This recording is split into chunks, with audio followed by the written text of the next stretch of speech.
Good day everyone, welcome again to our 365 daily devotions. Our topic for today is Remember You Will Die. So our scripture for today is James chapter 4 verse 13 to 14. Now listen, you will say, today or tomorrow we will go to this or that city, spend a year there, carry on business and make money. Why?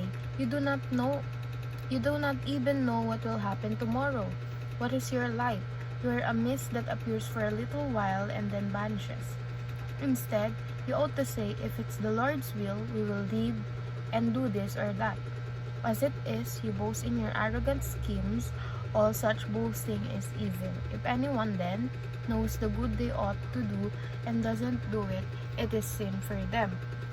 Our first teaching is planning is not the problem, boasting is. So, walang masama kung magpaplano tayo sa future na ang pinagpaplano natin is pumunta sa ganitong city, magtayo ng business.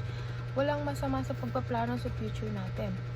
Ang masama is pinagyayabang mo na siya, hindi pa man siya nangyayari, pinagkakalat mo na, pinagyayabang mo na, alam mo yun, wala ka pa nga dun sa point na yun parang bukang bibig mo na or what, kasi okay lang naman na magplano tayo. That's really the goal of our life, to plan our life, kasi every moment matters. Pero hindi dapat natin pinagmamayabang, especially yung mga bagay na hindi pa natin nagagawa or hindi pa nangyayari sa buhay natin.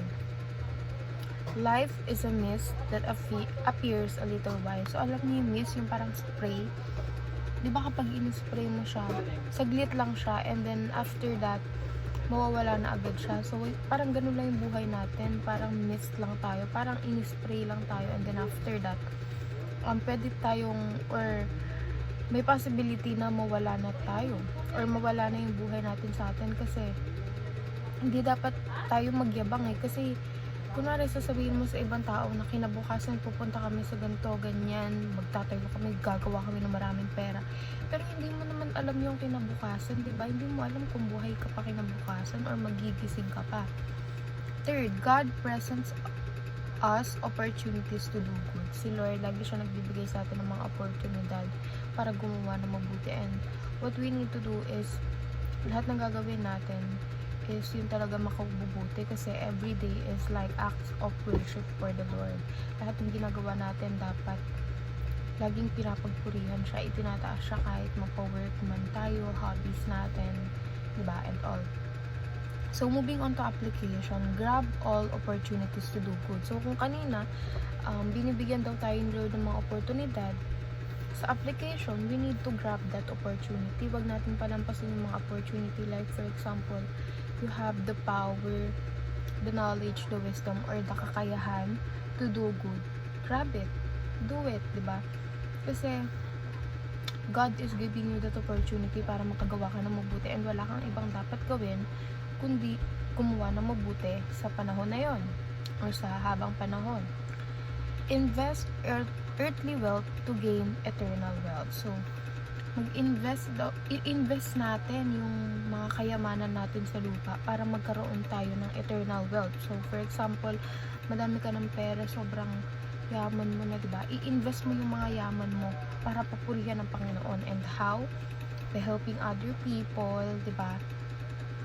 Ayun, kasi yung parang hindi siya, yung pagtulong mo sa iba, it will not result to salvation, kasi it is a free gift of God. Pero yung pagtulong mo sa iba, ibig sabihin pinapagpurihan mo yung Panginoon, nalulugod ang Panginoon sa'yo. So, i-invest mo yun, yung mga kayamanan mo sa lupa, para magkaroon ka ng kayamanan sa langit, kundi yung mabuting puso.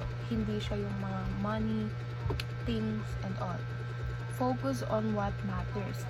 Memento mori. So, sa buhay natin, meron tayong mga kontrolado at mga hindi kontrolado. Merong mga nagmamatter sa atin at hindi mga masyadong relevant sa buhay natin. So, we need to focus on what matters. Ito bang bagay na to, makakatulong ba to sa pagpupuri ko sa Diyos? Ito bang bagay na to is madadala ko habang buhay? Makatutulong ba to sa akin at sa mga taong nakapaligid sa akin? Kung hindi, let go of that things and focus on what really matters to you. Kasi at the end of the day, yung mga nagmamatter lang na yun lang yung mga bagay na magkakaroon or magbibigay sa atin ng wisdom. So, ayun. And yun lamang po, and see you again in our next 365 daily devotions.